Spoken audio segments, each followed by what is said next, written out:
Good evening, everyone. Welcome to the school committee meeting. It is October 20th. I will call the meeting to order, and could we please stand for the pledge? I pledge allegiance to the flag of the United States of America and to the republic for which it stands, one nation, under God, indivisible, with liberty and justice for all.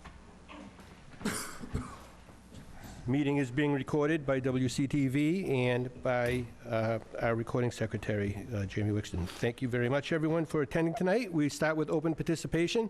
Does anyone have anything they'd like to address the committee about? Seeing none, we'll move on to good news. Who would like to share any good news in the district? Joyce. So, two things. First, everyone knows I'm a big fan of unified sports. So just wanted to mention that next Tuesday night, the unified basketball team, Michael, one of the players over there, is playing at the high school, a night game. I believe it's at 6 p.m. So I invite everyone to join us at the game. You will not be sorry if you come. And the second thing, at our last meeting, I felt like we were talking about, we were hearing from the advisory club at the high school, and we were talking about the library, and I just felt like it left kind of a negative, there was some negativity attached to that discussion about the library. So I just wanted to talk. I saw a clip about the Key Club, and sorry, Indiana, if this is something you were going to talk about in your update, but I know that the Key Club went over to the library, and they did some work over there, and I know that, you know, the library is a huge resource in this town, so I just wanted to point out that there is a positive relationship between schools and the library that continues, has been in place for many years and continues on. So thank you. That's all my good news. Thank you. Anybody else? Okay, thank you. Then we will move on to our Wareham High School AP qualifying score and national merit recognition. I do not see Mr. Palladino yet, so I will begin. I have the folders over there, so I'm going to scoot behind everyone.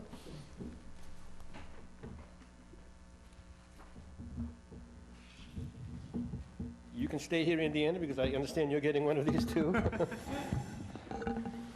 So it's great on a night when we're talking about test scores to start with some really positive test scores. And the AP program has been around for many years. I was a former AP teacher in my former life, and I know the work it takes to getting a qualifying score and how it benefits all of you and your classmates for the kind of education you get now and will prepare you for one in the future.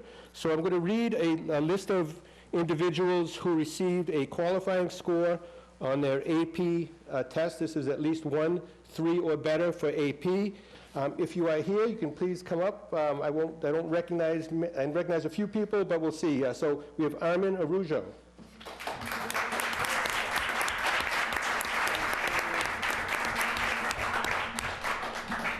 Julia Bettino. Okay. Seamus Braley. Alexandra Bumpus.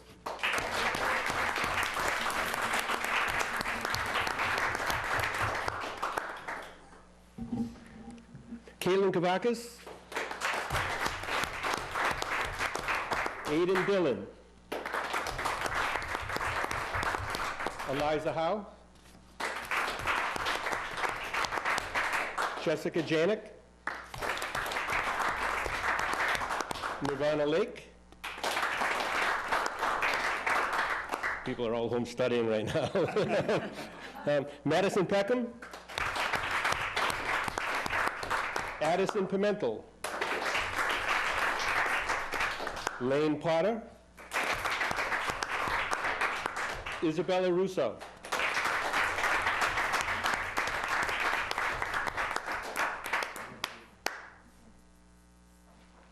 Kylie Sullivan. Indiana Troop. And Dylan Turner.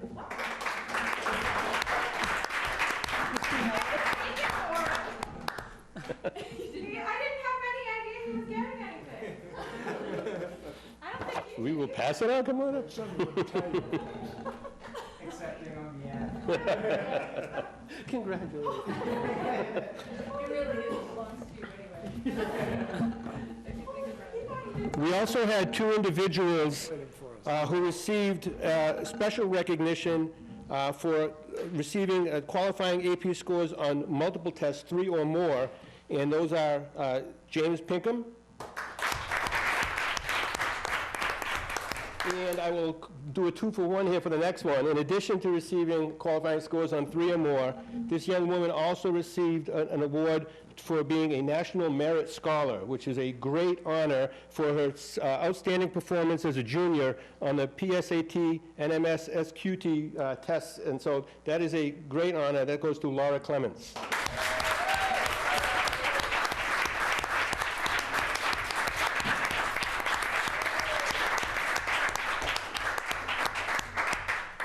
So again, congratulations. Thank you, everyone. You do not have to stay for any more of the meeting. But nice job, well done. Thank you. Oh, I'm sorry. Oh, can we get everyone up here? We'll take one picture with everybody, please. And with your certificate in front of you, please. You come up this way. We'll gather together here. With the superintendent.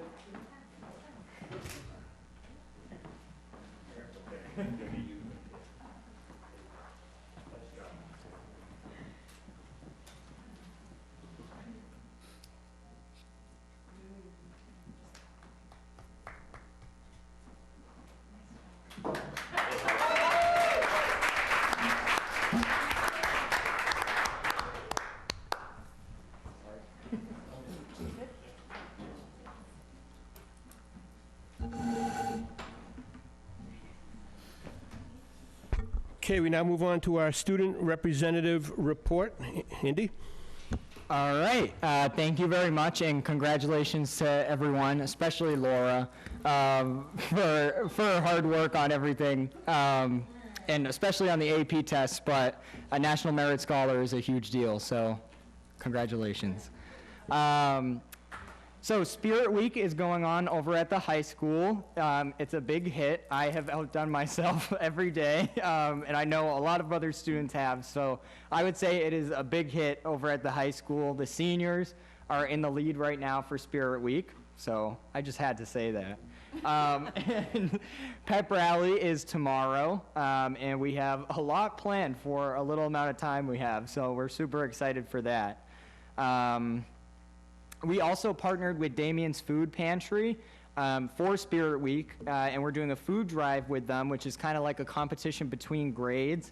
And this was a great competition last year. I don't think anything will ever beat last year because we brought in a record amount of canned goods and donations for Damien's Food Pantry because of a little competition between the junior and senior class. And this year it's definitely still successful, so it's a great way to incentivize bringing some donations for Damien's Food Pantry. DECA held their musical bingo fundraiser last night, and it was a huge success. The club raised over $1,000 to help offset the cost of our competition, so great job with DECA. I just came from the DC meeting, and so did Mr. Palladino. So it was the parent meeting, the first parent meeting for the 8th graders who are going to DC.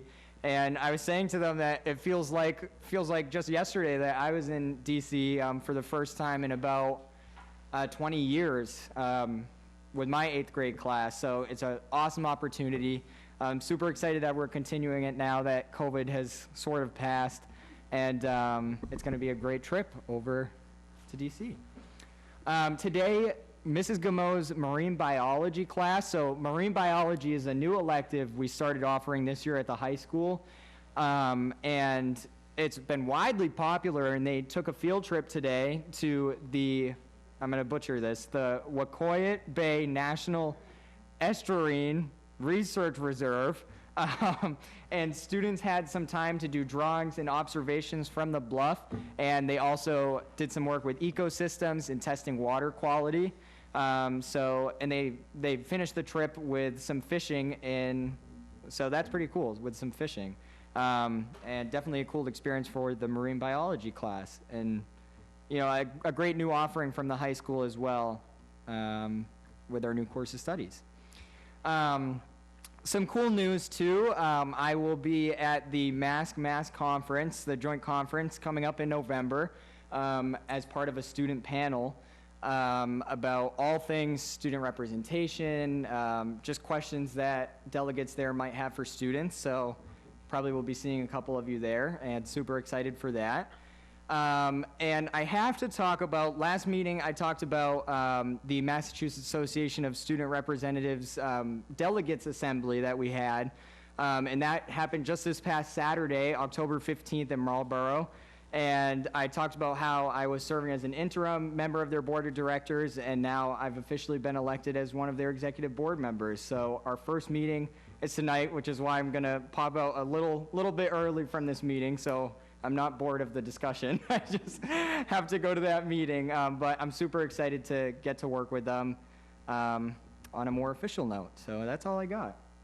Thank you, Indy. Appreciate it. Mr. Chair, Jeff?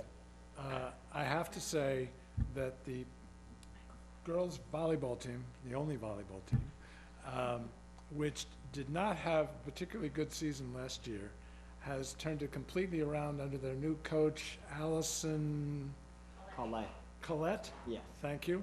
And they are on track to make the playoffs. So kudos to the girls' volleyball team. Yeah, they love their new coach a lot, and they're super excited to have her. She's done great things for the program. Field hockey is also supposed to make it to the playoffs, or where if we win the next 3 games, we'll be making it to the playoffs as well. So, Minor detail.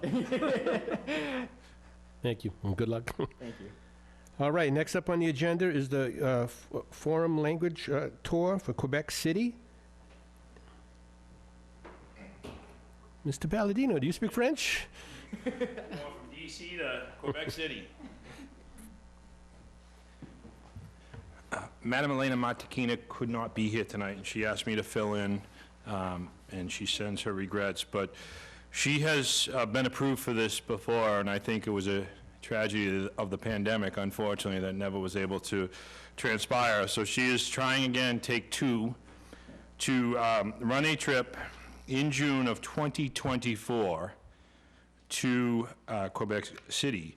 The trip is a continuation of her curriculum in French, and they would be visiting all French-speaking areas of Quebec, and mostly Quebec City, as you saw from the agenda.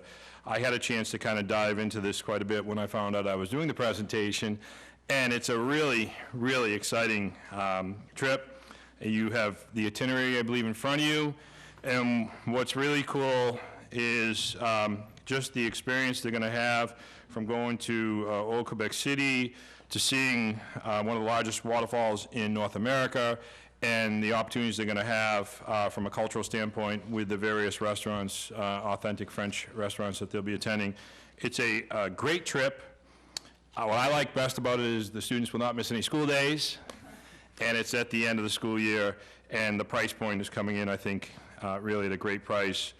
They also have, for every 6 students, they'll have 1 chaperone, which is probably one of the best ratios I've seen, and so that really gives me comfort. All meals are included, obviously round trip from Wareham High School back to Wareham High School, and they will have a bilingual tour guide, which is really cool, so they will speak a majority of the time in French, so it's really a great opportunity for the students to learn a little bit more about the language, a lot more about the culture, and hopefully have a great trip. So we would ask for your approval for this trip, and certainly would answer any questions you may have. Any questions? Joyce? Hi, just the same question as I had about the last trip. Sure. That you came to us about, just the insurance. Yes, and I talked to her about that, and there is different levels of insurance.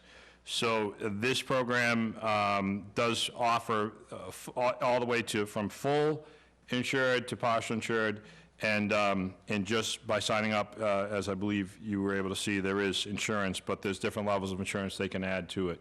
Right, so when we talked about the other trip, we talked about maybe having like some kind of sign-off by the student. A waiver. Yes, Yeah. saying that they're aware that there's insurance, because yes, we see it on here, but sometimes you get caught up in it and you don't I will make sure the same procedure that Chris is following, Okay. she will follow. And ironically, this trip will be 1 year before Chris's trip, and I know I was here 2 weeks ago for Chris's trip, and he thanks you, he wished he could have been here. But we will make sure we use the same waiver form that Chris is going to use for his trip for this one, but because I don't want to have to come back after the fact to a school Right. committee And meeting. we all hope that nothing like that will ever happen again, but just in You case. plan for the worst and hope for the best. Right, thank you, yes. Jeff? Have we used this tour organization before?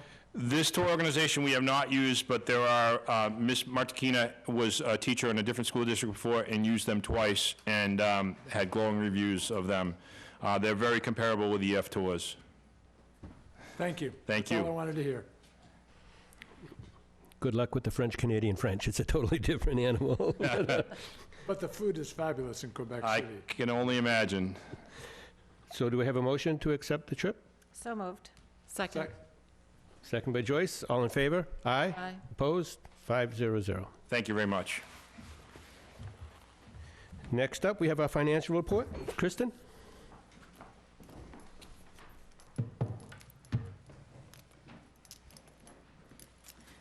Good evening, everyone. In your packet, you have the financial report for the month ended September 30th. I don't really have anything particular of note, other than I've continued the standard format where the front page is the summary of the major accounts, and you can see the original budget, any transfers, the revised budget after any transfers, any journal entries, and these are year-to-date, any receipts, in other words, those happen if we get a credit and it gets turned back to that account. The expended column, encumbered column is we've made a purchase order, we just haven't paid the invoice yet, and the available balance. And then you can see the percent expended and encumbered. At the end of the report, there's a chart that just shows the percent expended and encumbered and available just in a picture view, so you can get like a quick snapshot of where we're at. And then you have the detailed line-by-line report. I don't know if anyone has any questions, any particular questions before I summarize. Jeff? So when we see administration at 40% and even more importantly to me, operations and maintenance at 45% after 3 months, should we be worried? Well, for administration, not necessarily, because a lot of those are purchase orders or they're memberships. So administration, probably not. I wouldn't think so at this time. For operations and maintenance, yes. I don't know about worried, but as we discussed last time, the utilities are really making an impact specifically at the elementary school because of the situation that we faced this summer. So hopefully by the next meeting, we'll have the next invoice from the electric for the elementary school, and that will be more telling, and I'm hoping it's going to be quite a bit lower. So for operations and maintenance, and also it is the utilities, specifically electric, so that's definitely something we're going to have to be watchful of and take into consideration, as the months go by. And also, we do have some purchase orders that are encumbered for some of those. So you will see, like, we've encumbered what we think for the entire year for electricity. So that's why that looks more used. When you look at instruction specifically, it says percent expended encumbered 15%. Well, you see mostly salaries in those instructional lines, salaries and a small amount of supplies. Salaries are not encumbered, although that is something that I'm working on right now, is checking the salaries, the actual salaries against what was budgeted. So even though it's not encumbered in the VADAR system, I have a mechanism for doing that. So hopefully at an upcoming school committee meeting, I will be able to report how we're doing in salaries, in utilities, project out, and also project out for some of our other more volatile costs, like our tuitions and our transportation. So those are the big items that I want to be watchful of at this time. Is it fair to say that instruction is used in a fairly linear fashion, whereas other categories, not so much?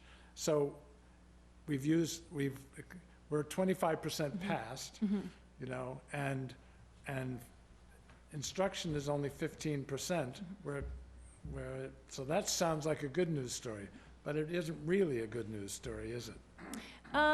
It's sometimes because when you have some of your salaries, mostly your teacher salaries, they're getting paid each week a little bit less than they're actually earning in order to have the summer pay. So their paychecks are stretched out. So as of June 30th, they'll get their lump sum. So right now, we're stretching their payout over a longer period of time than they're actually, earning it. So you will see that lag, I think, with some of the salaries. And also some of the supplies, we might buy a lot of supplies in the summertime. So, you might, on the flip side, you might see the supply accounts depleted early because we're buying supplies to outfit the schools for the upcoming school year. And finally, the 67% for tuition for other districts. That's obviously a big percentage. Correct. Is my memory correct that we sometimes prepay? That is, we are able to do that. I do not believe that was done for this year. Sometimes, I know a lot of times that is a good way to plan and to get ahead and to use, if you do find yourself in a position at the end of the year that you have some unspent funds, it is a good way to do that, and that's certainly a sound way, and it is, something that would be very good to do, but that's contingent upon having the funds to prepay. So at some point, that is something that we would want to look toward. But to your point, the 67% expended of all of the students, we've put in purchase orders and encumbered a lot of those tuitions. So maybe they're not, the money hasn't specifically gone out, but we've reserved a placeholder for it. So in that sense, it almost is prepaying. I guess you could say that. I mean, when I think of prepaying, I think of using previous fiscal year's funds understand. to pay for the next fiscal Yes, year's tuition. But I'm trying to get comfortable with the 67%.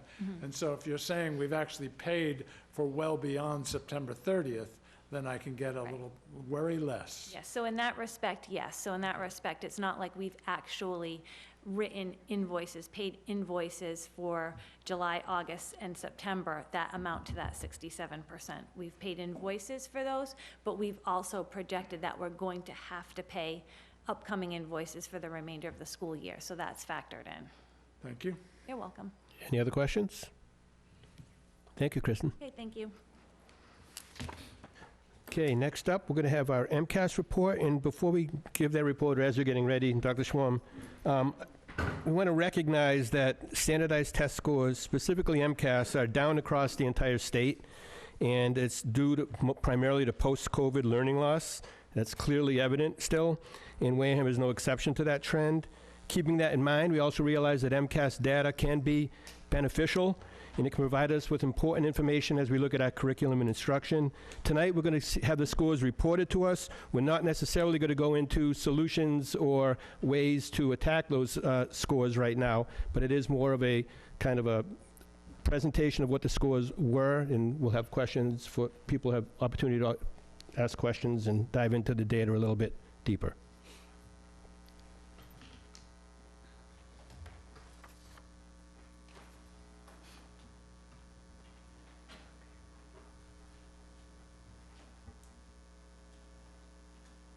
It's working. Yay. Maybe hit one of the lights. Can you see? Thanks. Not, is there a compromise? I need to be able to see. That's perfect. No, the other way. The other one, yeah. The other way. Yeah, there you go.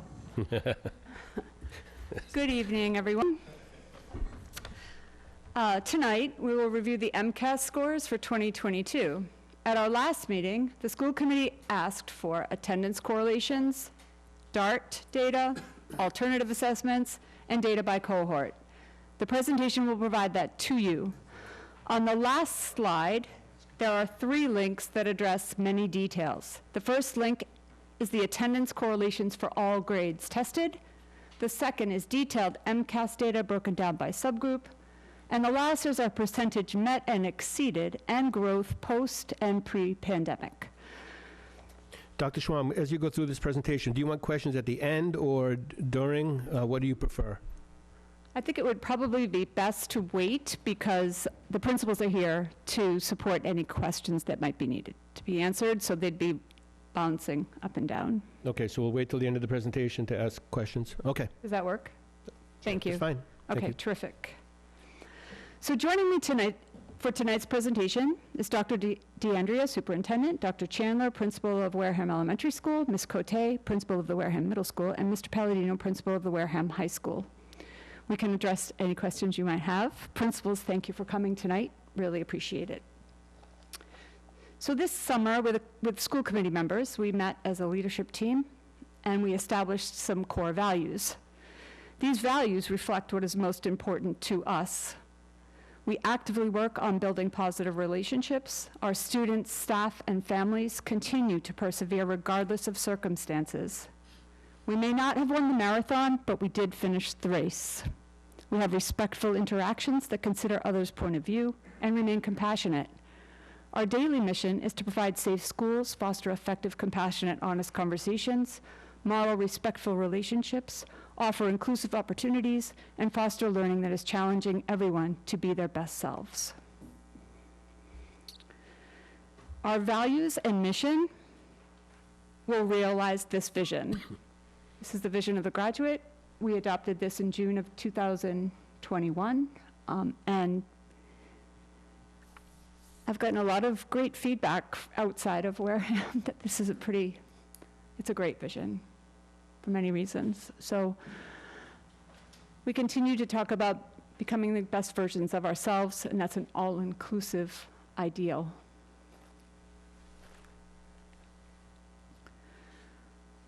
This slide depicts our demographics.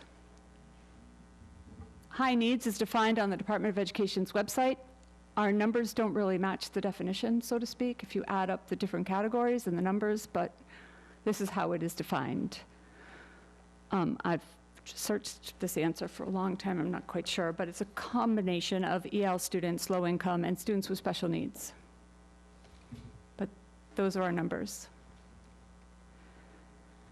This is our chronic absenteeism, and I compared it to actual real MCAS, tests that were most like the 2022 test. You couldn't really compare it to 2021 because that was a diagnostic assessment. So in the years 2018 and 2019, those were our rates, and in 2022, as you can see, it was difficult on all accounts. So, I'm sorry, those are percentages or those are? Yes. Okay. Those are percentages. Just to be clear, percentages of students who are chronically absent, 10% or more. Correct.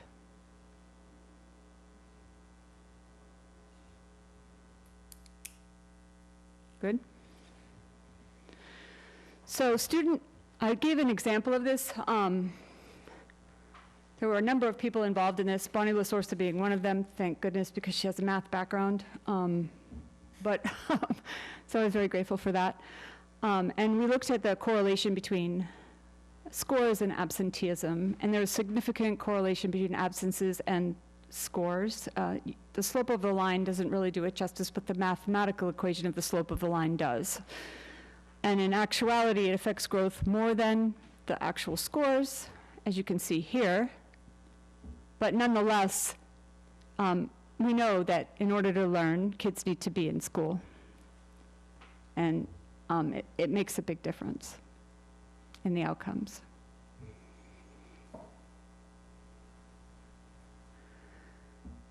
Here's an overview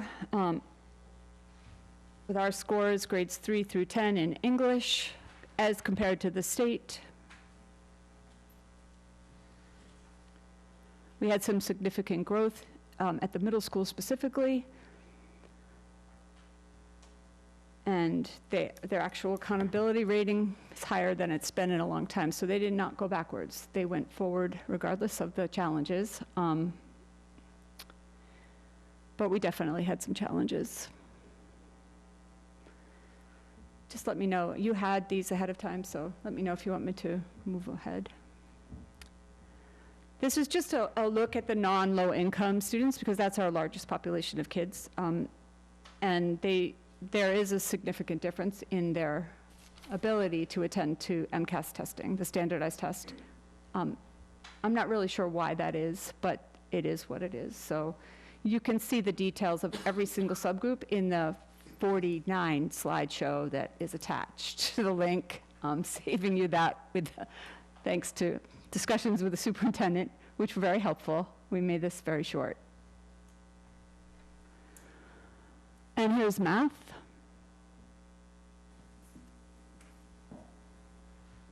The girls' scores in 4th and 5th grade are significant. There are none in 3rd, obviously, because it's the first year they take the test, so there's nothing to compare it to.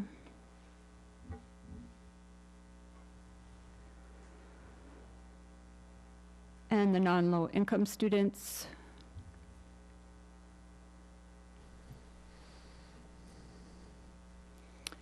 Here's the DART data.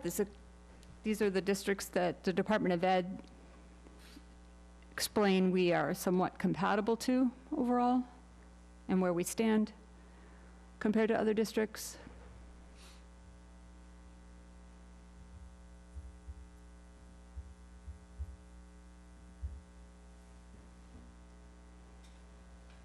Ready? And the ALT assessments, which we looked at pretty closely. These include both in and out of district placements, because many of our out of district placements participate in ALT assessments. And so to have a better view of that, I added a slide that looks at our schools. So we have approximately 27 students in substantially separate programs that participate in the alternate assessment, which is 1% of our total population. It was a little bit higher previously, but we've worked really hard to bring that down. Melissa Fay and Kathy Boyo have done a lot of work in making that happen. We had a concern with the science of the incomplete, and we checked with Department of Education on that. They had completed, because we analyzed their scores on the actual assessment itself, and they had done some of the work. And it looked like they did all of the work, but apparently there was one missing piece to that portfolio for the 8th grade. So we'll go back and take a look at that. See where we are.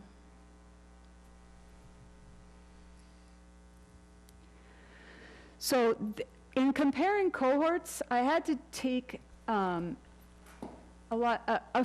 couple of things into consideration. One, I had to make sure that I was comparing like experiences to other like experiences. So I had to look at the years and go backwards. And also, I didn't want to include anything that was not the next generation MCAS. So the next generation MCAS was given in 2017 for the first time. So I took all of the data from 2017 and then did the grade, and then we had 2 years missing, right? We had 20 and 21 missing. And so I followed the cohort with that in mind as we moved through. I think this is grade 3, 4, 5, and 8.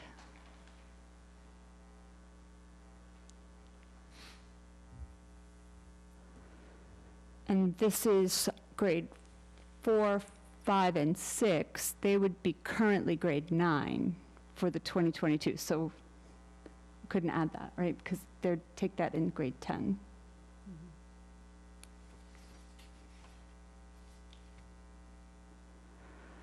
And then this is starting in 5th grade 2017 to 10th grade 2022, with the 2 years missing in between 7th and 10th grade.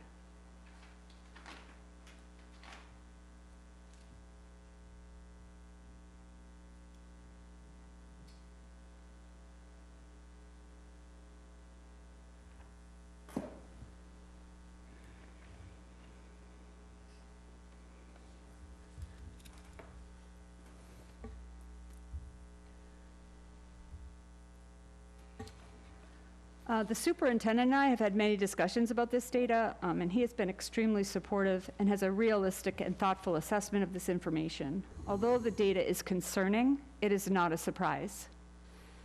During unprecedented circumstances, our teams work diligently on plans to address the immediate and future concerns. You will learn more about this work at our November 8th Strategic School Improvement presentation. Those are the links to all of the other wonderfully interesting data that I think is great, but a lot of people could get tired looking at. And although not surprised, the pandemic had a negative effect on our MCAS scores. The new superintendent is supportive and approachable. With his leadership, we are smarter, stronger, and focused. With the school committee support and appreciation of the challenges, we are in a position to join together to inspire and celebrate the Wareham Public Schools moving forward. So thank you. We're open for questions. All right, April. So I have questions about the chronic absenteeism. And do you feel that the reason, or part of the reason that it's like basically it looks like it's doubled or a little more than doubled since 2019, do you think it has to do with some of like the COVID exposure protocols and, you know, COVID positivity? And is there a way to isolate those instances of absenteeism from your standard just not showing up to school or not coming to school? Like, is there a way to remove any COVID-related absentees to adjust that percentage? Well, I think that I would say that even in 2018 and 19, that would be a typical, if you were to look at a typical year, and we're not thrilled with these level either, right? We would like more present than what's indicated in the earlier years. But I think that's sort of a pattern of what we see normally, under normal circumstances. But the protocols were very difficult, right? We had, if you sat next to someone who you thought who had been exposed, you were out, right? You weren't even sick and you were out, right? And then there were just so many different protocol, 5 days, 10 days. Right, that's what I mean. So is there a way to isolate any of the COVID-related protocols to get more of a non-COVID I think correlated absenteeism to kind of track more with 2018 and 2019? I think that they just would. Like, in other words, it would be a lot to go back to distinguish who had it. I don't know. It might be tough to do that. But I think prior years, well, I was hoping anyway, would indicate the patterns of what was closer to normal for Wareham. But it was tough. Thank you. Sure. Mr. Chairman, may I? Yeah, go ahead. So I think your first question, absolutely. The protocols that we still have to follow are impactful for students and staff around attendance. And certainly back then, when we had to have students quarantining, and that was hugely impactful. As far as pulling that data out to see how it's been different since back then, would be probably somewhat possible. You wouldn't really be able to get exact numbers, but it would take an incredible amount of effort to do that. Okay. I just wasn't sure if there was a way to, you know, even like going forward to know that, so obviously like that's probably why it's doubled, is that Absolutely. specific? Okay. Absolutely. Thank you. I got lots, but I was Yep. going to wait. Okay. Joyce, do you have any you want to add yet? Or do you want to wait to see what the discussion goes? Yeah. Okay. Could you just take 1 second and explain to the public, I guess, what SGP means and how it's calculated? Yeah, so there's a student growth percentile. They determine the growth from year to year. So the fourth grade is the second year that they've taken MCAS, and they're able to calculate how that student did in third grade versus how they did in fourth grade. And then they tabulate that growth using they take a portion of that population, and then they tabulate growth. What some people think is that a 50% growth is good, right? Mm-hmm. It's not translated like 50% would be as a grade. Right. So 50 and above is typical growth, right?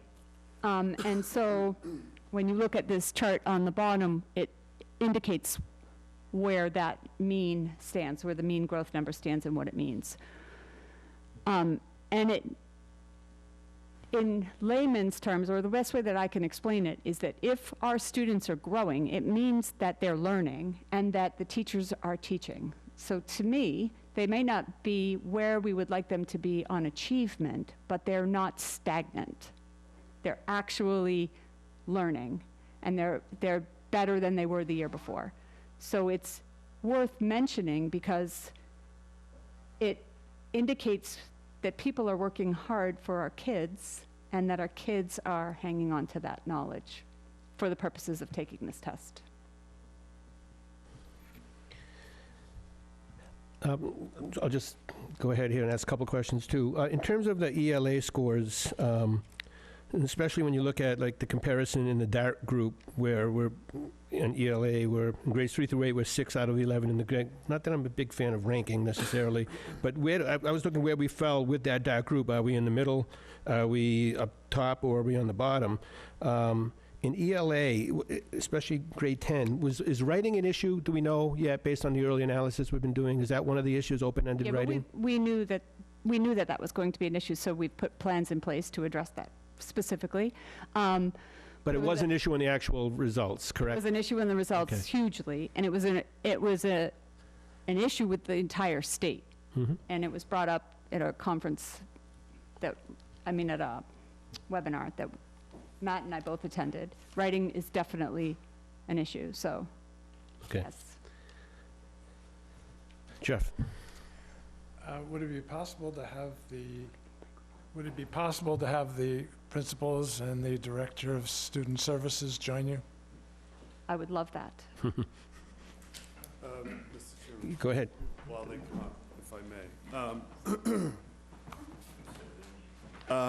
I first of all I have to recognize the work that Dr. Schwam has put into this. She's put a tremendous amount of effort, crunching numbers, pulling data together, putting this presentation together, looking at and analyzing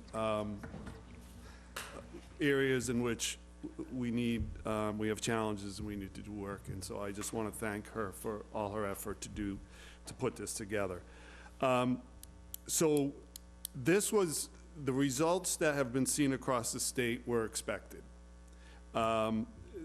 Clearly, education was impacted by the school closures, by remote learning, and especially impactful for districts that have a high level of low income. It was most impactful. One thing that you mentioned student growth percentage, and I think that's an important number. If student growth percentile is, say, 50%, that means that half the districts that are like Wareham did better and half did worse. So that means that if it's at 50%, you're right in the middle of the pack. So what student growth percentile has told us that we do relatively the same as other districts like us. Now, whether you think that's good or bad, that's what it is. And we need to, certainly we want to make sure all of our students are learning, growing, are literate, are good writers, are proficient in math. And that's what we're going to use this data to inform us going forward. But that's what this data is telling us, that we're the middle of the pack of like districts. As I said, we're gonna huddle up as we look at these numbers. Andrea mentioned, or Dr. Schwab mentioned, that next month we're going to be talking about school improvement plans and goals, and certainly the data from this test is going to inform how those are going to be developed. Thank you. Jeff? Could we go back to the third chart, please? Which one? Wareham demographics, sorry. Oh. So, and I'll probably have something to say, questions or comments about almost all of the charts. No, I promise, it won't be almost all. But this chart, my reaction to this was, when almost 3/4 of your students are high needs, not being an educator, not being in the classroom, I don't have a good feel for what that means. Could you put some color to what that means when 3/4 of your students are high needs? How does that manifest itself in your daily lives? Anybody? Could I just interrupt? We were discussing this actually at our leadership meeting earlier today, and Matt brought up teachers in Wareham, comparing them to Weston. Could you just repeat that? That was a really good, it makes sense, and it really does, it makes sense. So if you wouldn't mind, do you remember? I do remember. All right, thank you. No, he doesn't remember. So, you know, we were discussing teaching and learning, and we were discussing different districts. And if we were to look at some of the rankings across the state,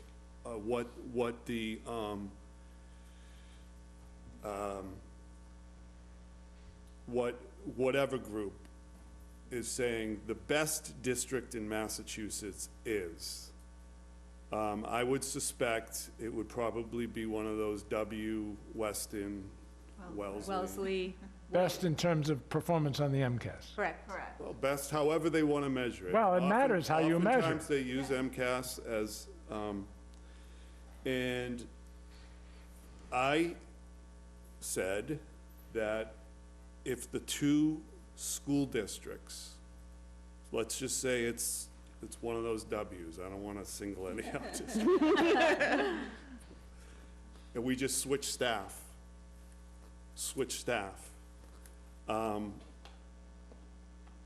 they would still, or we switch students. The challenges that come with a lower income district would impact that. I get that. That is not my question, but I appreciate what you're saying. Yeah.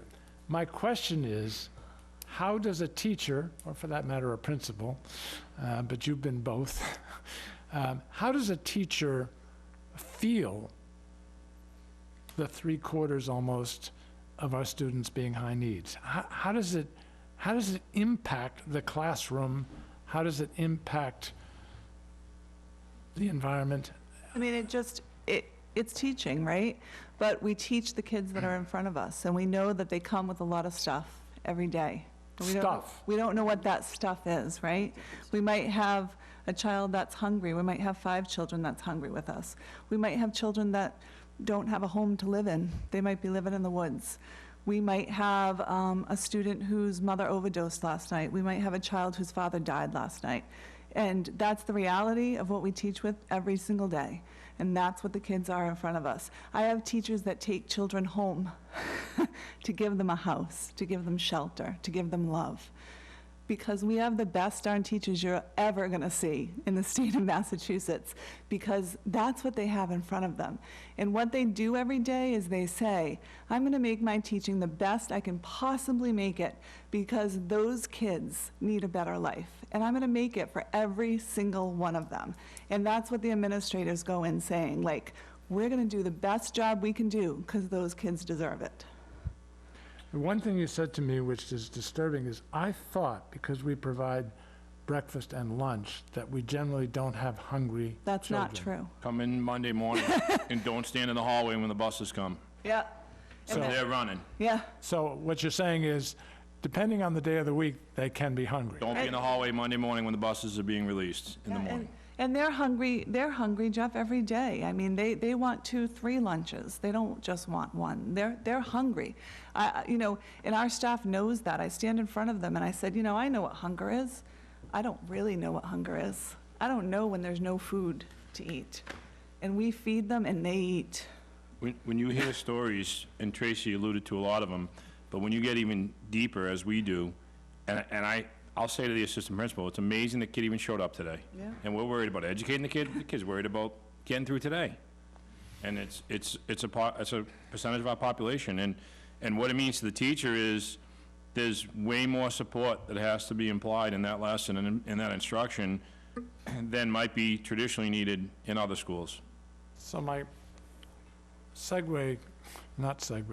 my related question is, the pandemic obviously had a huge impact on these students and all students.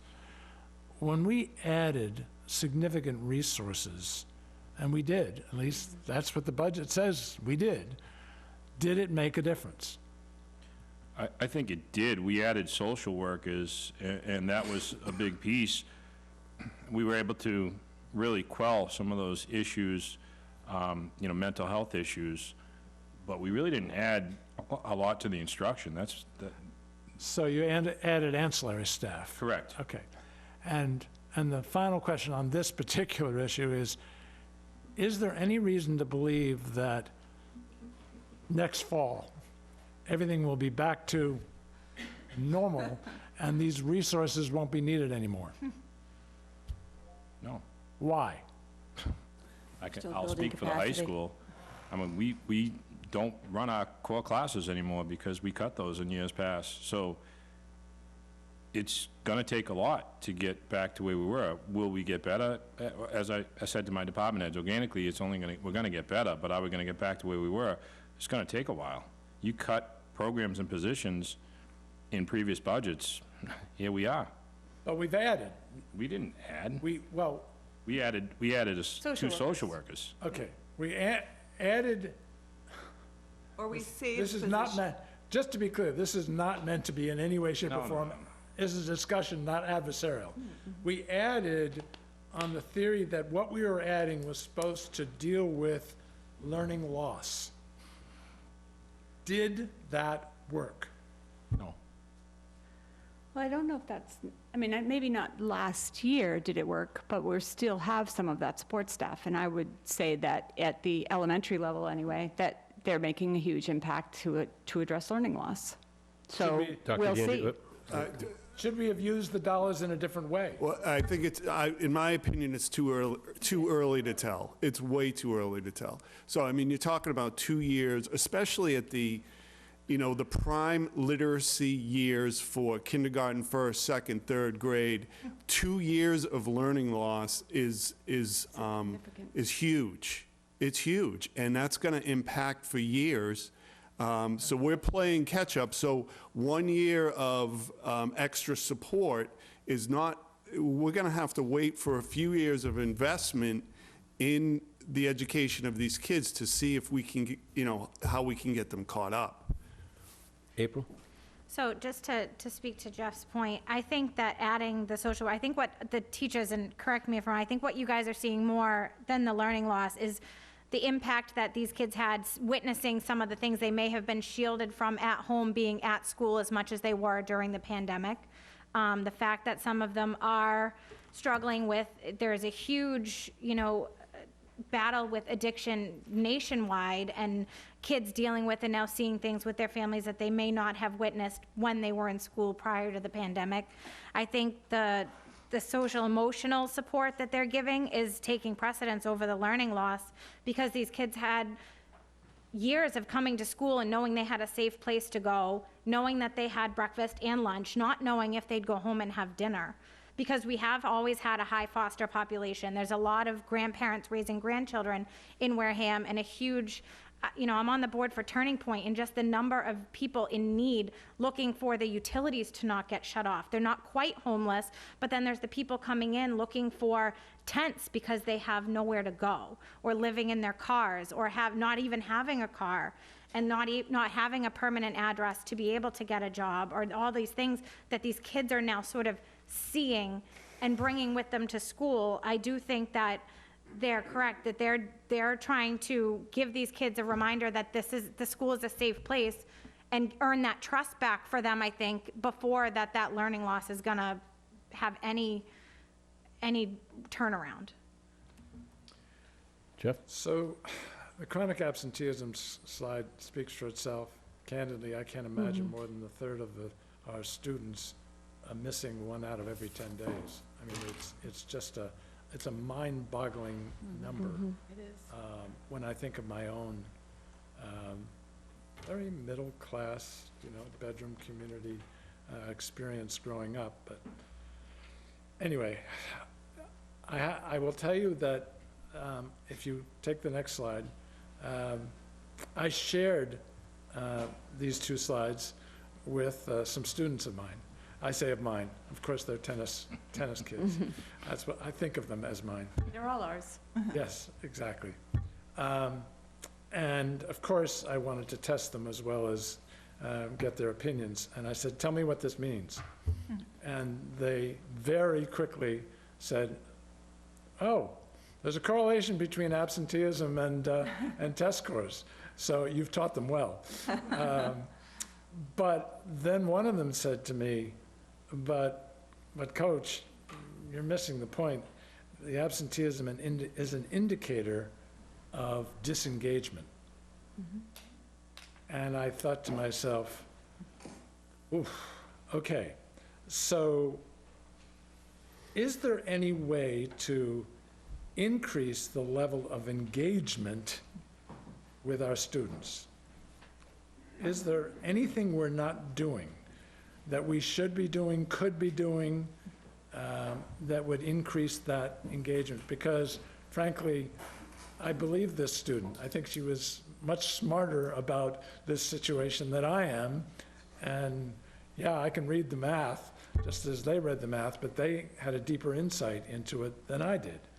I think the pandemic, to April's point earlier, played a huge role in this. When you're being told you have to be out for 10 days because of COVID protocol, I would say if you really wanted to dig a little deeper into this, let's look at the absenteeism before the pandemic and let's correlate that with post-pandemic and figure out what that number really is.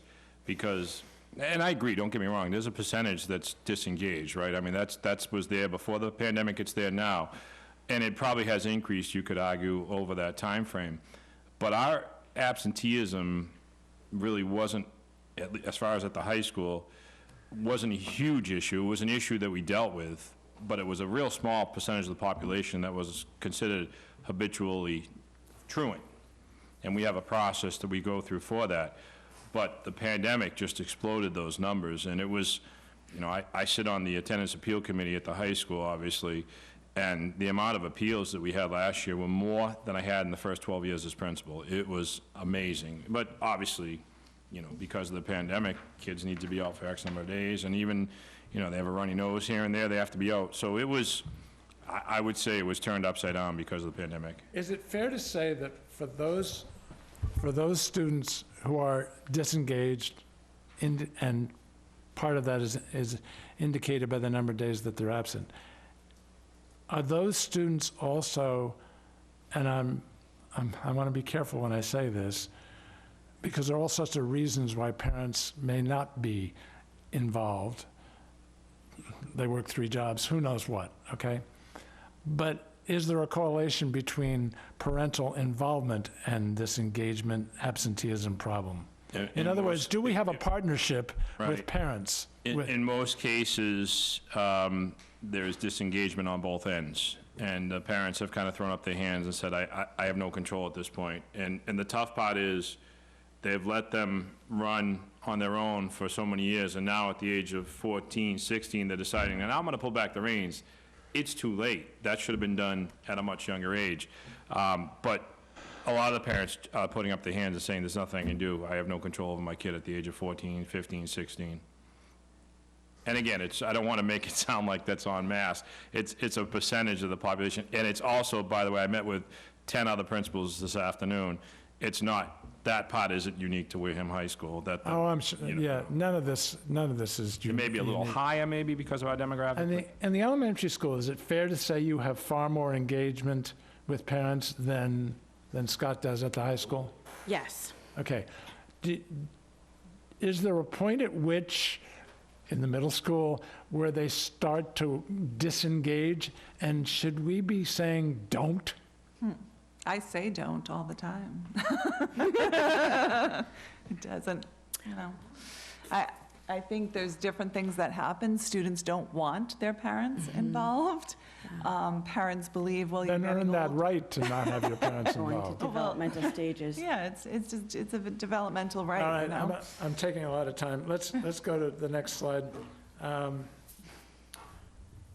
Growth or the next? Growth. It's, well, the growth, the correlation's even stronger. Never mind, keep going. It's not an accident that the state SGP is 50. That is mathematically required. Yes. Correct. Right? Correct. I think everybody needs to understand that, you know. And it literally, if you have a score above 50, it means you're growing faster than the average, in this case, student or group of students, this cohort. So any number, you know, 52, 55 is a really good number. Now, it's probably true that the lower you are, the easier it is to grow, but nevertheless, I think we should take a lot of comfort that we've got some of those 5th and 7th graders who are growing faster than the state average, and that's not necessarily easy to do. That was my reaction to that, but I just wanted to clarify, the state isn't perfectly 50 all the time, except the math, that's the way the math works. What else do I, oh, the DART thing. I looked at this, and then I also plotted, I looked up high needs percentage for every one of these districts. Wareham is highest or tied for the highest in both high needs and special education for all these districts. I wasn't looking for excuses, I was looking for reasons, but it's hard to believe that you can achieve when you're at the highest level of kids that are just struggling in so many ways unrelated to education. So yes, the numbers are difficult to look at, but we don't operate in a vacuum. So the alternative assessment, it's a spectacular graph. Should we feel as good as we do about this? I mean, that's phenomenal. I know it's only, what, 1% of the population, you said, Andrea? Yeah. But what is the secret to these spectacular numbers? No, it's a tremendous amount of work on the staff that are involved. It's really, these are most of them are nonverbal students. There's no way they could take an MCAS, and it's really a tribute to the teachers and the data that they're collecting, and you should see how these portfolios are put together. It's ongoing data, so the data is collected from the first day of school all the way through. So it's not like a one day you go in and take an assessment. It's a consistent collection of artifacts. It gives me great hope and comfort that by the time they finish with WPS, they're actually going to be functioning adults who can go out there and do productive work and feel good about themselves. So please express to whoever deserves it, along with your team, Melissa, that I am incredibly impressed with that. April, is that Just with the MCAS alts, I remember when I was subbing at the middle school and I helped a lot with putting those together. I believe at that time, our percentage was 8%, and we've gotten it down to 1%. So just to put that in perspective, since I joined the school committee and went from being a sub to being on the school committee, you guys have gone from 8 to 1. So that's huge. Because I think that the average is 2% is what they want to hover at, correct, for the state? They want you to be under 1. Yeah. It's an under 1 Yeah, now? otherwise you're flagged, and then we have to write improvement plans, so. Oh, gee. And I Which think we've- yeah, as this a is- district, we've really worked hard. The elementary Yeah. school needs to take credit for that. I think once they get on an MCAS alt, it's really difficult to get students off an MCAS alt. It's kind of like a security blanket. So the elementary school worked really hard on getting those numbers down. And then that's a trickle effect to the middle school, to the high school, so. So Just to be, knowing that percentage, that's amazing. thank you. I'm going to just give us a 10-minute warning. I've been accused of not following the agenda timeline as closely as possible. No, that's okay, but I'm just saying we'll have about 10 minutes to just gauge some further questions. So finally, the same cohorts. One interpretation of this, as the N decreases dramatically in some cases, is that we're losing high-achieving students. Is that a fair interpretation of what I'm looking at? Mr. Palladino? I think it is fair for a percentage of kids, but, what we're seeing now with the 8th graders being at the high school is that we're seeing Upper Cape kind of going back as well and grabbing some kids that traditionally they wouldn't allow into Upper Cape. So it's a little bit of both, to answer your question. Okay, well, the good news is Dr. DeAndrea has this as his challenge for one of his goals, and he's going to solve that problem Yes, sir. over the next 2 years. We gave him 2 years, though. Isn't that correct? That's correct. Yes, exactly. So we're all set. Yeah, it's kind of an important slide. Not only would I like the end to not go down as much, but obviously I'd like the results to be better in some of those grades. Thank you all for being here. Joyce? I just have a couple of other questions. When you talk about the course, when you talk about that number in grade 10 there, they were 8th graders at the high school, right? Correct. But it was still. Indy's the first, you the first group at high school? Yeah. Yeah, I think Indy's the first group, so they're now You were seniors. the first group of the 5th grade, too. Yeah. Remember? Yeah, he got, I remember that. Yes, that's right. that's right. There you go. They're our flexible students. And just to go back to something that Jeff talked about as far as resources, so that, the school committee, that is one of the our biggest thing is the budget, right? Making sure that the resources are put where they're needed. And so, going forward, I think that's an important discussion for us to have. And to not be afraid to say, well, no, that didn't work, but this might work. I think that, that's something we all have to be. I feel like we said there was additions, and I just have to back up what Mr. Palladino said. There were 2 additional staff at the middle school, so it's not like we flooded with resources. I don't know if the funds were used because we were going to lose staff. I don't know that answer. That's what happened. Two staff. Actually, I lost a staff, so really it's only 1 staff. So it's not like they were flooding us. So I just don't want that perception to be there, like we flooded you all for years. It's not true. Well, the problem is that what was the grand total for ESSER? Over 5 million? Yeah. Okay, so obviously the money was used for more than 2 staff or whatever the number. So where the money went, okay, maybe that's what we needed just for level services. Right, that's what I'm saying. So that may have happened, like, oh, we're going to flood so that we don't have to cut. So I want everyone to be clear, like, we didn't get an influx of staff. So when you say that, like, how are you going to survive when they're all cut? Well, I don't know, because we already had them. So it's going to... use them. Yeah. Right, and we still had cuts.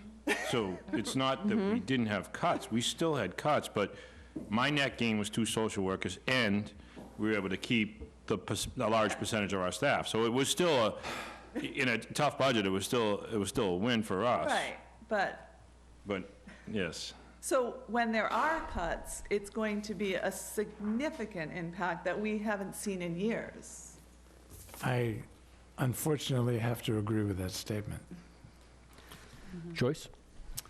And then I had asked this maybe before, I went back to last year's MCAS presentation just to see what was said there and, where we're at now.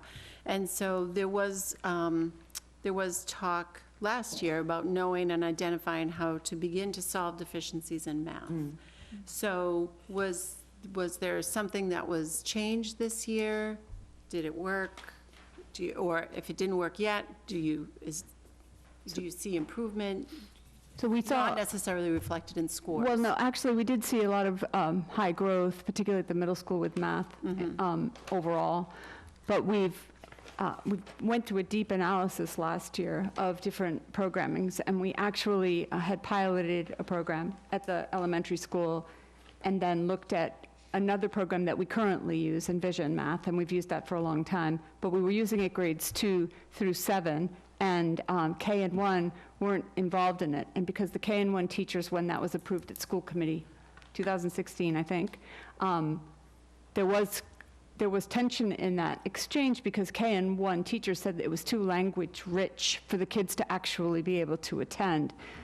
Then later we learned that they were correct in that assessment. So Envision went back in and revised their program to be more applicable to our K and 1 students. So after a lot of discussion, we have adopted Envision with the ability to use Zern as a supplement. We also have a grant with ST Math that I think has had a really huge impact over the last 3 years on our students. There are competitions at the middle school. We have all the kids that in every grade through middle school involved in the ST Math. It's pretty popular, I would say. There are puzzles and games and things that, and we believe that it's helping students understand the fundamental concepts of things that we were struggling with, like fractions, for example, very difficult. So we did that. We have another program called Extra Math at the elementary school that it's also being used to up the game there. And I think we're on a good path. We are also, last year, identified high priority standards, and through the elementary schools work with PLCs, their planning groups, they looked at those standards, and for now we have very tight, clear assessment calendars and we've switched to the NUIA map growth as well, that matches with the middle school. It took some time, but we're getting there, right? So there are a number of factors, and we're doing the same for math this year. We're going in with the focus area standards, and the department chair is going in to put a tight assessment calendar in. I think key to that, though, is the expectation of what every student should know and do by the end of that grade. What score they're going to have on NUIA, how many high-frequency words, what score is expected for MCAS at the end of 3rd grade, at the end of 4th grade. Everything is pretty much, right, spelled out. And we're more vertically aligned now, which I'm excited about. Tracy and I were just speaking about that we're both doing the NUIA assessments. We have Envision now, K all the way up through the elementary into 4th, so there's going to be common language, common conversations, and I think that was, it's paramount at our school, and I'm very, very excited about that. Okay. So a lot's been done. Okay, great. I wasn't implying that you just start something new in the next year. Or Absolutely no. No, but it was No, I important wasn't. that it be, and you'll know more, or learn more about that hopefully on November 8th when we do our presentation, but it's very exciting, the shift and the ability that we've grown, and we're really getting to a point where, I don't know, we know, like, there's a resistance when something new comes in, there's a lot that you have to tackle, but then what happens eventually is people start to catch on, and we were right there right before the pandemic, and that shows in our scores. So, right, so we were like gaming. We were right there, and then boom. So what we didn't lose, though, is the ability to be right there. We just needed to put that in hyperdrive and then figure out how to reach those kids that weren't at school. So, Okay, thank you. sure. So, I'm sorry, go ahead. I didn't get to talk, so I just want to say one. At the beginning of our conversation, we talked about hunger and we talked about food. But another area of hunger was love. And we lost relationships during COVID that we are gaining back.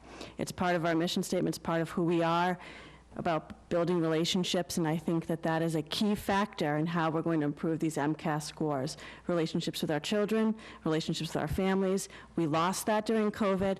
I feel a momentum in our school. We have volunteers back at Wareham Elementary School, and I think that we are going to make huge, huge strides this year because we're building that capacity of the hunger for love.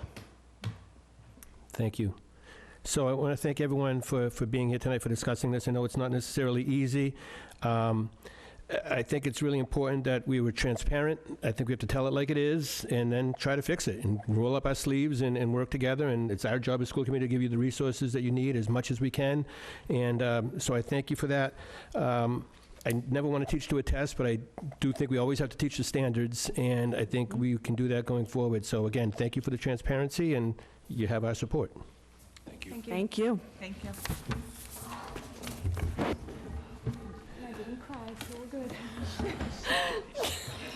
Okay, next on the agenda, which I am 3 minutes behind, superintendent's report. Look at that. I'll make Dr. I'll make DeAndrea. those 3 minutes. So in your packet is superintendent's newsletter. First, I ask that you approve the bill and payroll warrants as outlined in the newsletter. So moved. Second. All in favor? Aye. Opposed? 500. Thank you. Transportation update, that was there. We anticipated possibly that the transportation or bus drivers would ratify the contract. They're meeting over the weekend to do that, so we'll have to table that, and hopefully next meeting we'll be able to bring that to this committee for ratification, or possible ratification. Okay. Superintendent Evaluation Subcommittee recommendations. So the subcommittee met earlier this week. May I, Joyce, may I share? Sure, go ahead. And in your packet, you should have found focus indicators for 2022 to 2024, broken into year 1 and year 2. So there are 5 focus indicators in year 1 and 6 in year 2. So what, in an attempt to bring some unity around what would be the best way to go forward with the focus indicators, the subcommittee is recommending, and if I'm incorrect, please correct me, that the focus indicators will be the indicators that the superintendent will provide evidence to the school committee. The school committee, however, may cite any indicator to provide input into the evaluation of the superintendent. Is that accurate? Subcommittee, is that? Yes. Just for clarity, it says 22 to 24. Isn't it 23 and 24, meaning that school years, this only involves 2 school years, correct? Correct. Because 22 to 24 sounds like 3 school years, but it's not, it's 2. Right. It is 2, correct. Okay, So year 1 would be 22 to 23, and year 2 would be 23 to 24, right? all good. Yeah. Okay. So basically, the subcommittee was given the charge after the last meeting to go talk about it again. This is the recommendation of the subcommittee. So do I have a motion to accept the subcommittee's recommendation as this new evaluation? I just want to say thank you to the subcommittee, because I know I was one of the holdouts on more focus indicators, so I do appreciate the work and the time that you guys put into this, and with that being said, so moved. And do I have a second? Second. Okay, any other discussion on that? I'm glad all 3 groups could come together in different Yes. factions, so we have a unified approach. I feel better about that. Great. Oh, all those in favor? Aye. Aye. Opposed? 500. That's all I have. The only other subject under that section would be the timeline. We did talk about a timeline, but I'm sorry, I didn't type anything up to send it out to everyone. But the only difference, we talked about doing a mid-cycle review in January. We talked about the superintendent subcommittee meeting 3 times during the year to check in. Correct. But we also talked about moving the actual evaluation to the last meeting in April, because the way we had originally scheduled it, it was in June to line up with the school year. But because of the election cycle in Wareham, that could potentially mean that a new school committee member elected in May would be evaluating the superintendent in June, and that didn't seem to make sense. So that's why we propose that we move that evaluation to April. Correct. I think we, at the end of the meeting, decided twice was enough for the evaluation subcommittee between now and April to meet. Okay. Well, it was 2 more times. I Two think. more times, Yeah. correct. Right, 2 more times. Yes, okay. Right. So everyone good with that timeline? Thank you. I think that's reasonable. I mean, it's compressed, but it does make sense. There could be 2 new members on the board, Right, in right. theory. It's unfortunate that it doesn't line up with the school year, but it's closer. Yeah. And Dr. DeAndrea, you were okay with that? I am. All right. Well, thank you for that work, subcommittee. Appreciate it. And I'll type that up and get it up. I'll get it to the chair to send out. All right. Next up is school committee report, and we are ahead of schedule now. So let's see. It's on us now. So we have policy review. Yeah, both of those fall under me, so I'll do my best. I talk fast, but people might have a lot of questions. So the Policy Review Committee had our first meeting last week, and I was really pleased. We had a really great attendance. We had a lot of great discussions with everybody who was involved and a lot of input. So in your packet, you have the highlighted changes to each account. So I'm only going to just read the changes. So in regards to the student activity account, there was a typo where it listed an S after Wareham Middle School, so we just wanted to strike that out because we only have one school. We also wanted to make the change of changing the language of business manager to director of finance. So that is one of the changes there. So any instance where it was stated business manager to director of finances, that's what Kristen's title officially is. And we removed under revenue receipts and deposits the phrase such as the yearbook at the request of Mr. Palladino, and then added under class accounts and inactive and deficits. We added the number because they were, C was missing, so you'll see that B and C are highlighted because there was a bullet missing.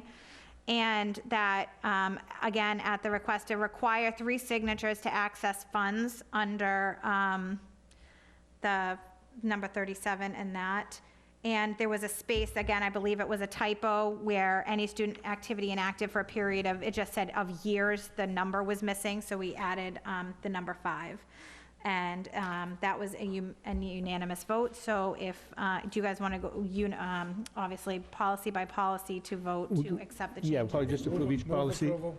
Can I ask one question? Yep. Just on the requiring 3 signatures, like down the road, what happens if, I mean, that might be hard to get 3 classmates together again? Is that a possibility? Like, what would happen if there was an issue with that? Yeah, I guess, Scott, or, It was his, yeah. Thank you for being here still, Scott. No problem.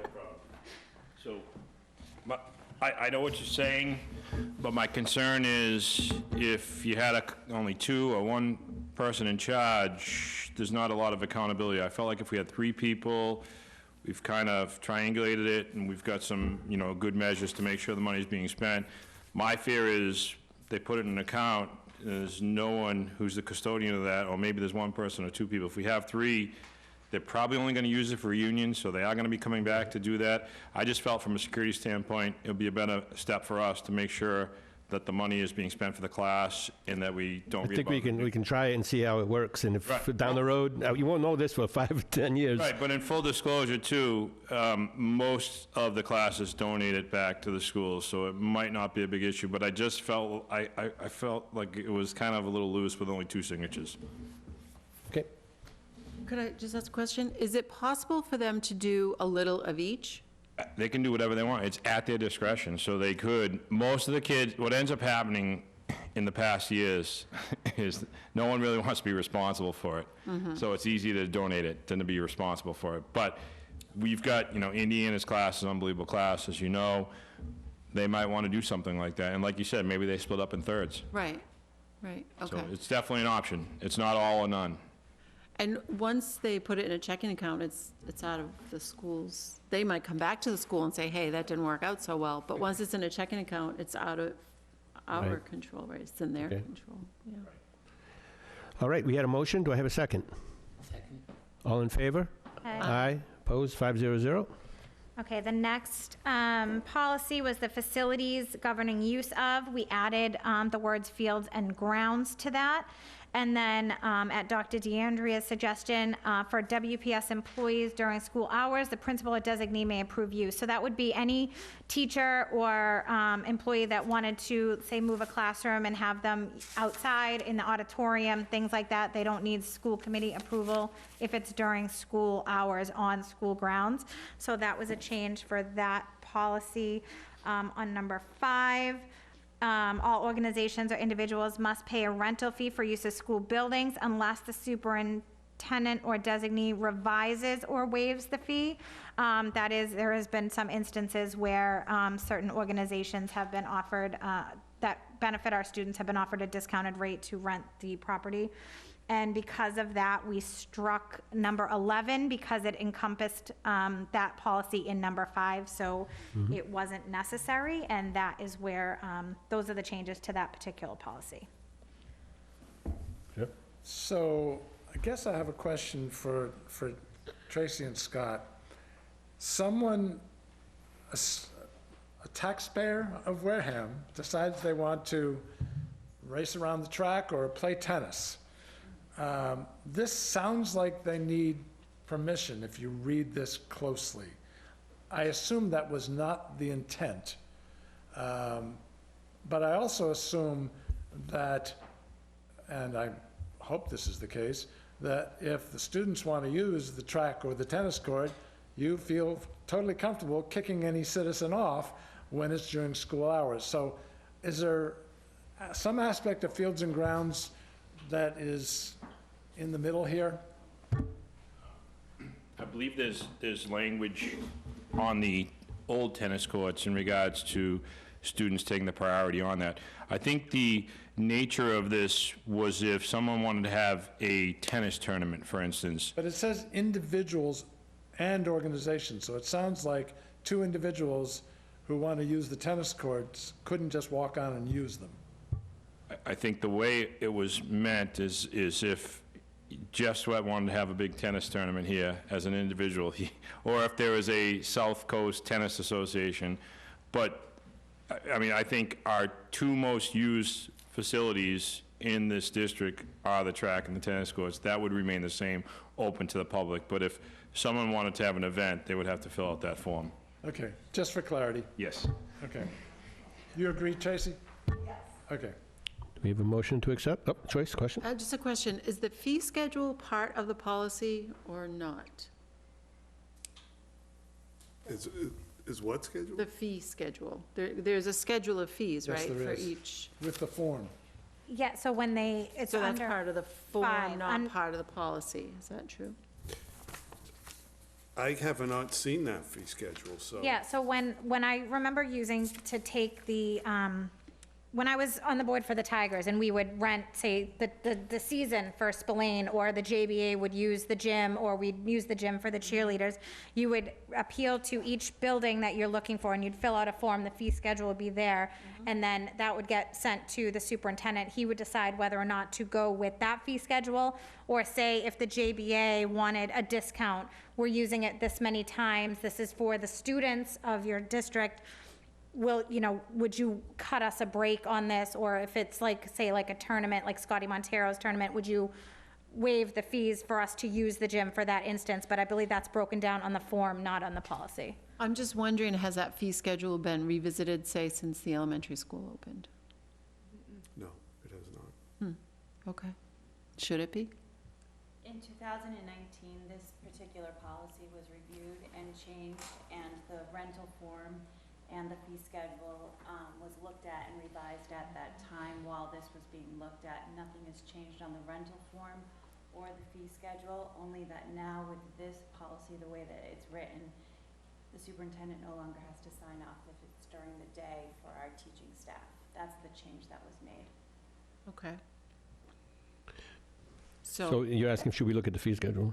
I Or mean, should someone I'm look at the not fee schedule? implying that we are the ones that have to do that, but should someone look at the fee schedule? And, I mean, there haven't been requests for the elementary school, but maybe there could be, and, yeah, Right, for all those spaces, yeah. certainly, yes. Well, Okay. I'll definitely look. I mean, it was Okay. built with the idea that the public would, in fact, want to use it. Exactly, Town meeting on Monday night. right? All right, do we have a motion to accept this? Maybe not, but so moved. Second? Second. All in favor? Aye. Aye. Opposed? 500. Thank you. Okay, so the next policy is the empowered digital use and internet safety. We added the file number that was associated with the internet safety policy. The internet safety policy was outlined in this and then was also as a separate policy, so we did vote to disregard the internet safety policy and merge it with this policy to be one policy, which is why you see the file number highlighted at the top of that policy. We added the district respects the privacy of all visitors to our district website. So the word website was added, and committed to protecting your safety. And then it had the disregard of rules and responsibility for damages. So individuals who refuse to sign required empowered digital use documents or who violate district rules governing the use of district technology or networks shall be subject to loss or restriction of the privilege of using equipment, software, information access systems, and network. Individuals shall reimburse the district for repair or replacement of district property lost, stolen, damaged, or vandalized while under their care. So that was added under digital user responsibilities, and the second bullet, B, added to complete cybersecurity trainings as deemed necessary by the district was added under employee and educator responsibilities. And again, we added, there was under 4, the no expectation of privacy. There was a clerical, like a grammatical correction to change from accordance to accordance with Massachusetts law, and any websites they access, so that was added to that portion. And again, all of number 7 is the previous internet safety policy that was merged with this document, and that was the proposed changes to that. Dr. Schwan? There was one more that wasn't highlighted. We also changed the name of the policy, so we added. And internet remember? safety. Yeah, internet safety. So we just incorporated that within that Because policy. it was empowered digital use, and internet safety was a separate policy, so then the title of this was also merged. Thank you. Any questions? Jeff? Can I assume our esteemed Director of Technology signed off on all of this? She sure did. She's the one that presented all of these delightful changes. Then I move approval. I have a second. Second. All in favor? Aye. Opposed? 500. So again, the next policy is the internet safety, which is now redundant because it was just, it was listed because it was initially separated, but we merged it with the previous, so we can skip over that policy as now it no longer applies. I think you have to first vote to. Vote to merge it. To suspend it. Okay, so, thank you, Jamie. So because we combined internet safety with empowered digital use, we would need a motion to suspend this as an individual policy. So moved. Second. All in favor? Aye. Opposed? 500. Okay, thank you. And then, a lot of blank pages. Under collections and fundraising, this is throughout the district. There was quite a discussion about this actually for K in regards to crowdfunding. So the wording is that crowdfunding with the definition of defined as any online service used for the solicitation of goods, services, or money from a large number of people via the internet or other electronic network. Examples of GoFundMe, Kickstarter, et cetera, is not permitted in Wareham Public Schools in times of extenuating circumstances, as an appeal may be made to the superintendent. Teachers may use online communication tools or email to solicit consumable classroom supplies such as tissues, Post-its, et cetera, from parents or guardians. Any other fundraising requests from WPS within WPS must be approved by the principal and superintendent. It was noted that several of the Wareham sports teams use a snap raise as a sort of crowdfunding fundraiser, but that has been approved by the superintendent, so I believe that that would fall under that discretionary clause where it mentions and the appeals made to the superintendent. Any questions? That was the change to that policy. Typo, where it says circumstances. As instead of an. Yes, thanks. I know read it it's and I was it's like, a I little thought small, I corrected but- myself, but thank you. Yep. I guess I have the question for the principals and maybe the superintendent. Is this enforceable? Which part of it?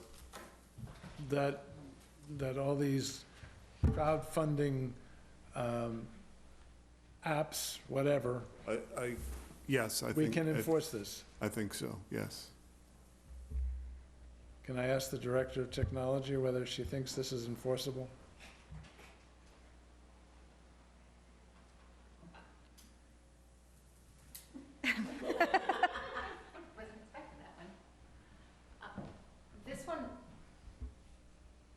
So this one isn't, so if you're asking me if we can track it, the answer is no, necessarily. But the rule has been for years that if you, as a teacher, were going to apply for a GoFundMe or something like that, that it had to go through the superintendent's I office. wasn't concerned about teachers, I was concerned about students. Can we enforce this policy with respect to students? Students starting their own GoFundMe? Yes. I haven't thought about it. We could always block it with their school email. I don't know that's ever happened before. I don't know. The Let me do difference some between research. personal and school. Yeah. So if a student does a GoFundMe at with their personal information, that's none of our business.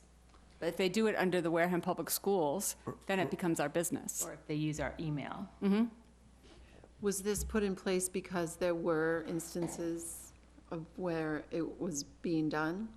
This one was not about technology at all. So, No, as far as I know, it hasn't come up in this district. But in other districts I have been in, it has come up. oh, okay. And I think it's a good idea. And I'm not the one who recommended, but this was brought to me, and I think it's a good idea Okay. to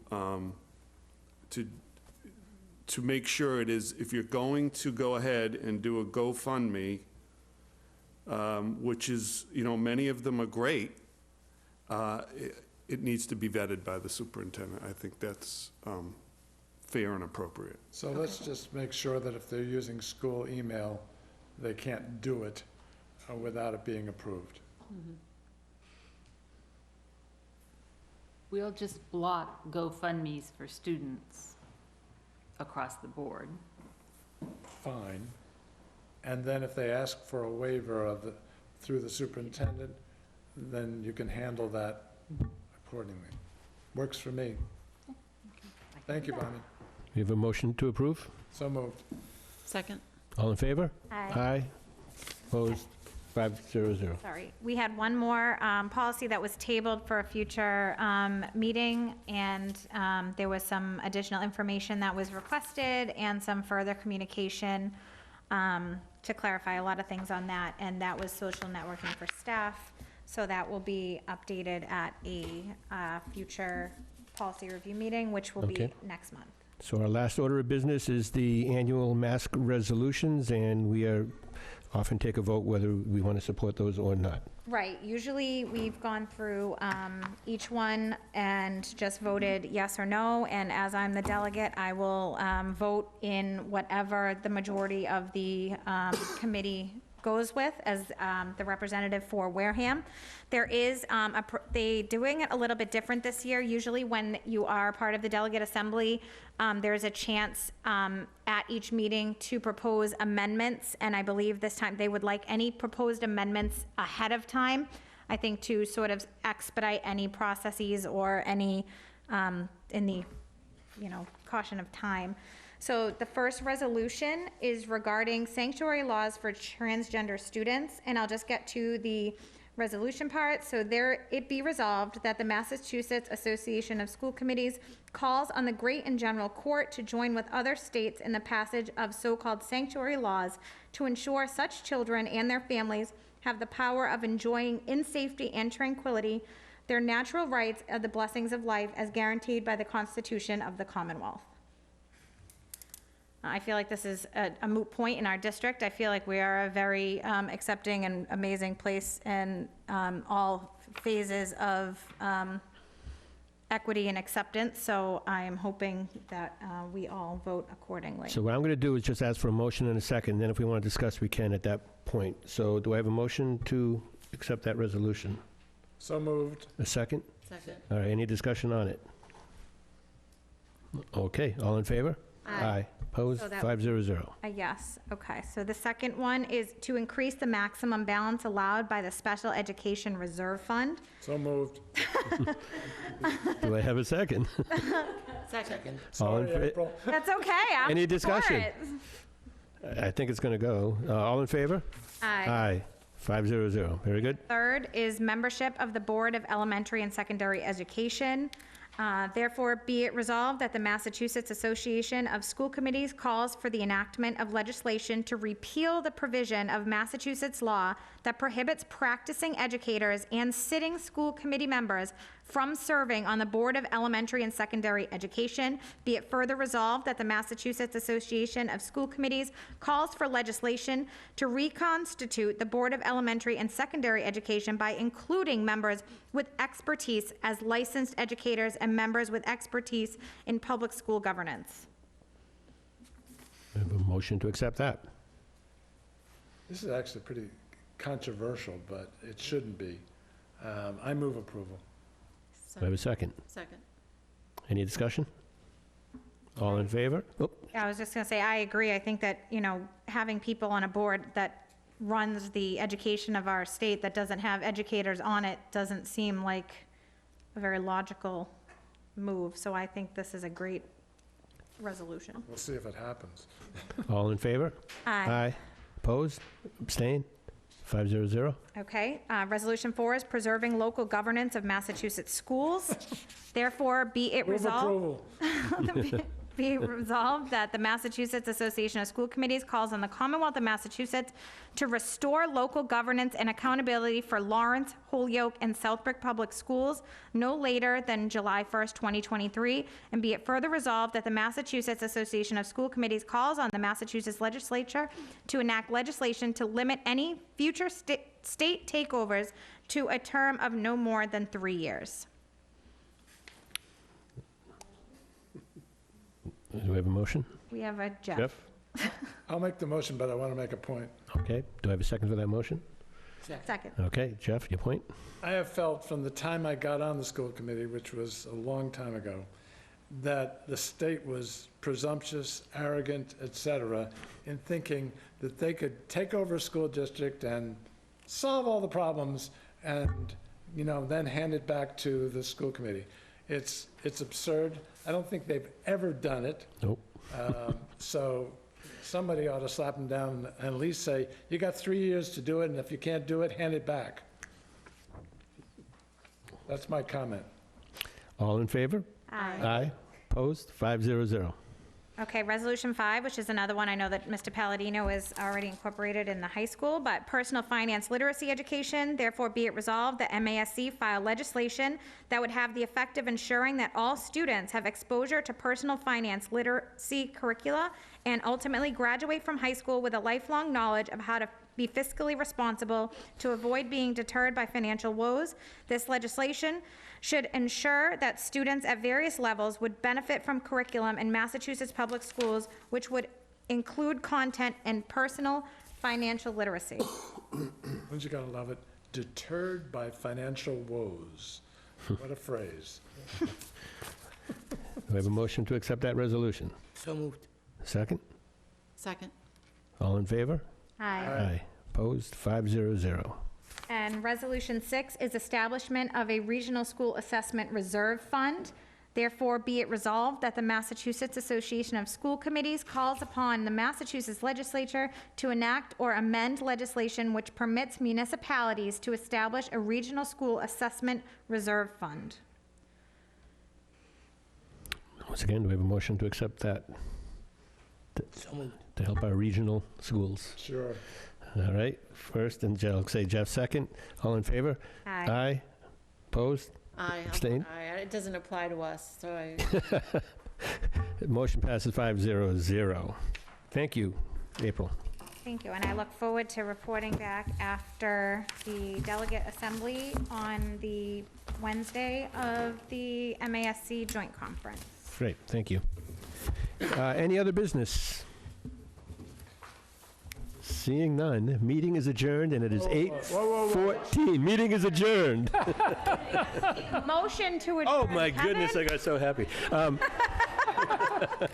Do I have a motion to adjourn? Second. All in favor? Aye. Opposed? 5-0-0. Well done, Still Mr. Chair.